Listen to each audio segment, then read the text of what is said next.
আজ বানাবো সবার পছন্দের একটি রেসিপি, কিন্তু যাতে খুব কম সময় বানানো যায় সেভাবে আমি রেসিপিটা দেখাচ্ছি। চিকেন বিরিয়ানি বানাচ্ছি। চিকেন বিরিয়ানিটা একই বাসনের মধ্যে বানাবো, 1 পট চিকেন বিরিয়ানি। তার জন্য আমি চিকেন নিয়েছি, লবণ, হলুদ গুঁড়ো, লঙ্কা গুঁড়ো, আদা বাটা, রসুন বাটা, টক দই আর তেল দিয়ে ম্যারিনেট করে রেখে দেবো 2 ঘন্টার জন্য। 2 ঘন্টা হাতে যদি টাইম না থাকে 1 ঘন্টা রাখলেও হবে। এটাকে ম্যারিনেট করে রাখলে মশলাগুলো চিকেনের ভেতরে খুব ভালো করে ঢোকে। আর এইদিকে আমি পেঁয়াজ বেরেস্তার জন্য কড়াইতে তেল গরম করে নিয়েছি। পেঁয়াজগুলোকে লাল লাল করে ভেজে নেব লো আঁচে, তাহলে পেঁয়াজগুলো ঠান্ডা হয়ে যাওয়ার পর বেশ মুচমুচে হবে আর বেরেস্তাটা ভালো করে রেডি হয়ে যাবে। ওই তেলের মধ্যে গোটা গরম মশলা দিলাম আর পেঁয়াজ দিয়ে ভালো করে ভেজে নেব, মানে মাংসের মশলাটা আমি রেডি করে নিচ্ছি। এইবার এর মধ্যে সামান্য লবণ দিয়ে এটাকে আবারও মিশিয়ে নেব। আর লবণ দিলে পেঁয়াজটা খুব তাড়াতাড়ি ভাজা হয়ে যায়। বেরেস্তাটা কিছুক্ষণ হয়ে গেছে, এইভাবে বেরেস্তাটা করে নিয়েছিলাম। পেঁয়াজটা এইবার নরম হয়ে গেছে। এইবার দিয়ে দিচ্ছি 1 টেবিল চামচ আদা বাটা আর 1 টেবিল চামচ থেকে একটু বেশি রসুন বাটা। আর ম্যারিনেশনের সময় আমি ওখানে 1/2 টেবিল চামচ করে আদা রসুন দিয়েছিলাম।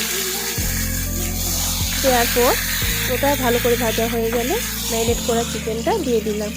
এবার হলদি গুঁড়ো 2 চা চামচ আর লঙ্কার গুঁড়ো 2 চা চামচ দিয়ে দিলাম। লঙ্কার গুঁড়োর পরিমাণটা যে পরিমাণ মতো দেবেন, বাড়িয়ে নিতে পারেন। আমি এখানে খুব সামান্য দিয়েছি লঙ্কার গুঁড়ো। এবার এটাকে খুব ভালো করে কষিয়ে নিতে হবে আর মাঝে মধ্যেই জল দিতে হবে যাতে তলাটা লেগে যায়। এখানে আপনারা ম্যারিনেট করার সময় কাশ্মীরি লঙ্কার গুঁড়ো ব্যবহার করতে পারেন, তাতে করে কালারটা খুব সুন্দর আসে। আমি নর্মাল লঙ্কা গুঁড়ো দিয়েই রান্নাটা করছি। এবার চিকেনের মধ্যে জল দিয়ে চিকেনটাকে সিদ্ধ করে নিয়েছি। তারপরে চিকেনটা ঠিক এইভাবে তেল ছেড়ে আসলে বাসমতি চাল ভিজিয়ে রেখেছিলাম আধা ঘন্টার জন্য, সেই চালটা জল ছেঁকে দিয়ে দিলাম। আমি 2 বাটি চাল নিয়েছি আর যেই বাটিতে চাল মাপ করেছিলাম ওই 2 বাটি চালের জন্য 4 বাটি জল দেব। 1:2 এই পরিমাণে চাল আর জল দিতে হবে। এবার খুব ভালো করে মিশিয়ে নেব। মিশিয়ে মিডিয়াম টু লো আছে আমি এটাকে ঢেকে রান্না হতে দেব। এইভাবে গ্যাসের তাপমাত্রাটা রেখেছি। আমি ঠিক 5 মিনিট করে চেক করছি, এটা ফুটে উঠেছে। আবারও ঢেকে রান্না হতে দেব। অবশ্যই মাঝে মাঝে চেক করে নিতে হবে যাতে জলটা শুকিয়ে তলাতে লেগে না যায়। এইবার জলটা অর্ধেক শুকিয়ে গেছে। তারপরে আমি 4টে কাঁচা লঙ্কা আর ঘি 2 টেবিল চামচ দিয়ে দিলাম। আর এখানে দিলাম কেওড়া ওয়াটার। আর আপনারা যদি ভালো লাগে তাহলে মিঠা আতরও দিতে পারেন। আর ধনেপাতা কুচি আর বেরেস্তা দিয়ে পরে সাজিয়ে দিলাম। আর বাড়িতে আমার কিচেন কিং মশলা ছিল, ওটা দিলাম। আপনারা বিরিয়ানি মশলা দিতে পারেন বা বাড়িতে বানানো গরম মশলার গুঁড়োও দিতে পারেন। আমি এবার গ্যাসটা বন্ধ করে দিলাম। গ্যাসটা বন্ধ করে দেখে নিচ্ছি জলটা শুকিয়েছে কিনা। জলটা শুকিয়ে গেছে, তাও একটু ভিজে ভিজে আছে।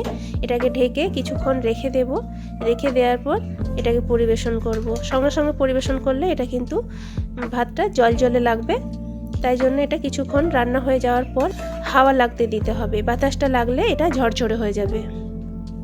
আর পুরো বিরিয়ানিটা আমি মিশিয়ে নিচ্ছি, মানে নিচের তলার ভাতগুলো উপরে করে দিচ্ছি, মিশিয়ে নিচ্ছি। আর এই মিশিয়ে নেওয়ার পরেও আমি কিছুক্ষণ রেখে দেব। তারপরে আমি প্লেটে সাজিয়ে নেব যাতে একটু আরও হাওয়া লেগে খোলা হয়ে যায় চালগুলো।